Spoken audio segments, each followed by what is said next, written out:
Hi everyone, good evening. कैसे हो? बढ़िया। तो आज हम बताएंगे प्रथम अंगल मैसूर युद्ध हम बता चुके हैं, सेकंड भी बता चुके हैं, आज थर्ड अंगल मैसूर मैं आपको आज बताऊंगा। तो सबसे पहले दिमाग में आना चाहिए कि जो प्रथम आंगल मैसूर युद्ध हुआ और द्वितीय आंगल मैसूर युद्ध हुआ तो उसके पीछे भी कुछ रीजन था, कुछ कारण था। और जो तृतीय आंगल मैसूर युद्ध हो रहा है उसके पीछे भी कुछ विशेष कारण है। और इसके बाद बता देंगे चतुर्थ। तो तृतीय आंगल मैसूर ये 5 से 10 मिनट में खत्म हो जाएगा मेरे पास। तो देखिए एक्चुअली होता क्या है तृतीय आंगल मैसूर जो आपका लिखा हुआ है ये पूरा आप नोट कर सकते हैं, ठीक है।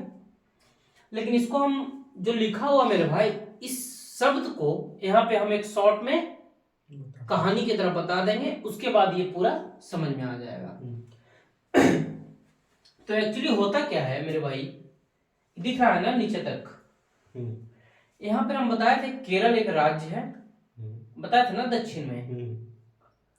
और यहाँ पे एक त्रावणकोर भी है, याद आया?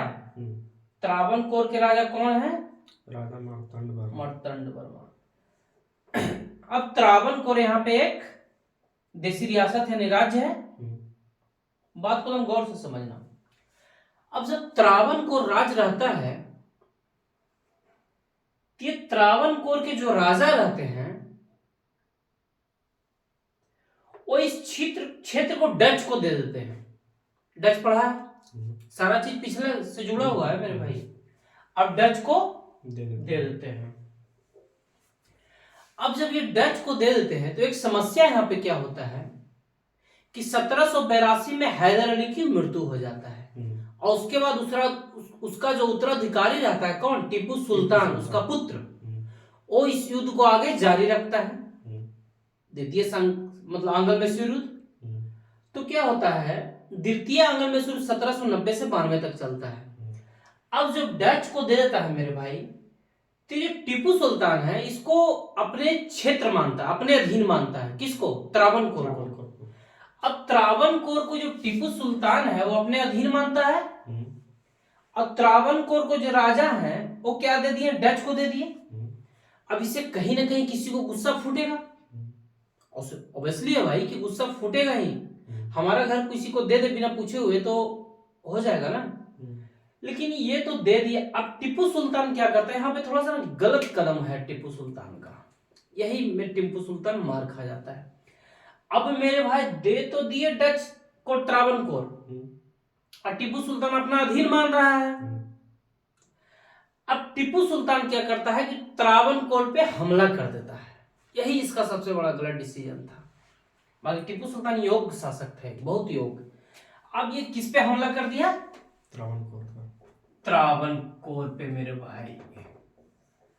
अब त्रावणकोर पे जब हमला कर देता है तो जो ब्रिटिश तो हमेशा फायदा देखता है, तो ब्रिटिश को एक इसको त्रावणकोर समझ में आ रहा है ना, त्रावणकोर को एक मित्र के रूप में समझता है। ब्रिटिश कहीं भी उद्देश्य जाता है उसका क्या होता है? हित, फायदा और व्यापार। अब इसको मित्र के राज्य के रूप में ले लेता है और पहले से टीपू सुल्तान से खुनस था ही। प्रथम अंगल और सेकंड में तो बहुत बुरी तरह से ब्रिटिश को पराजित किया था। अब जब मेरे भाई ये क्या करता है, ब्रिटिश जो है पक्ष ले लेता है किसका? त्रावणकोर का। अब ये युद्ध हो जाता है टीपू सुल्तान और ब्रिटिश के बीच में। तो जब ये टीपू और ब्रिटिश में हो जाता है तो हैदर अली तो क्या करता है कि मराठा को भी मिला लेता है और निजाम को भी मिला लेता है। लेकिन यहाँ पे टीपू सुल्तान क्या करता है मेरे भाई, एक ब्लंडर मिस्टेक कर देता है। पता है क्या? कि वो फ्रांस में अपना दूत भेजता है, मॉरिशस में दूत भेजता है, यानी बाहर का साम्राज्यवाद से वो अपना हित को बनाता है, मित्र बनाता है। लेकिन जो पड़ोसी है उसको नहीं मिला पाता है। और पड़ोसी कौन था उसका? निजाम और मराठा। कौन कौन मेरे भाई? निजाम और मराठा। निजाम और मराठा।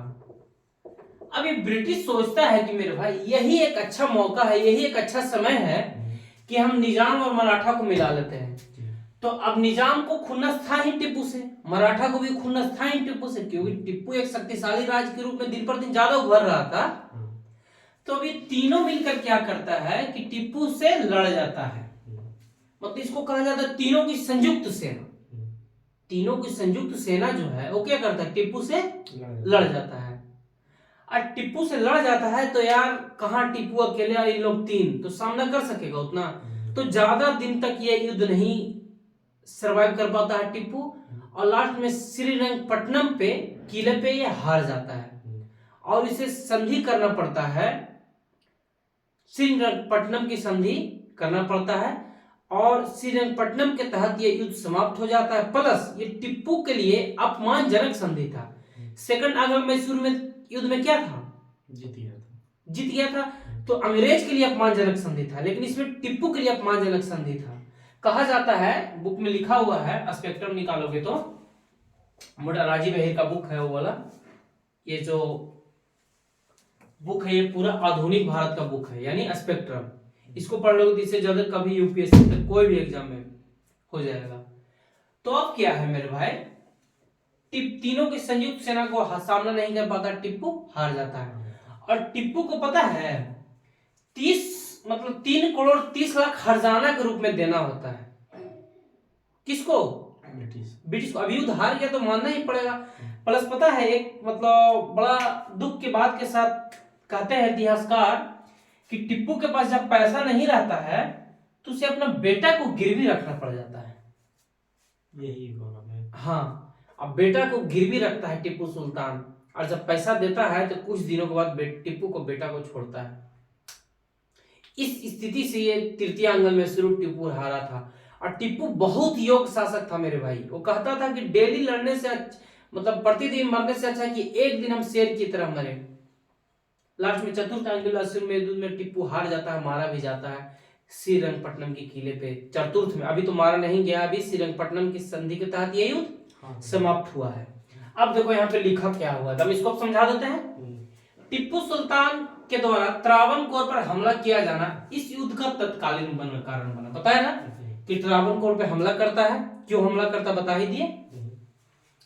इस युद्ध से पूर्व ब्रिटिश ने मराठा और निजाम को अपने पक्ष में कर लिया। अभी बताया ना कि जो हैदर अली क्या करता है, मिलाता है, लेकिन टिप्पू मिला नहीं पाता, लेकिन ब्रिटिश क्या करता है कि निजाम और मराठा दोनों को मिला लेता है। तथा टिप्पू सुल्तान को अलग थलग कर दिया ना, मराठा को भी और निजाम को मिला दिया, तो टिप्पू को क्या एक तरफा अलग कर दिया। यह युद्ध 1790 से 92 तक चलता है।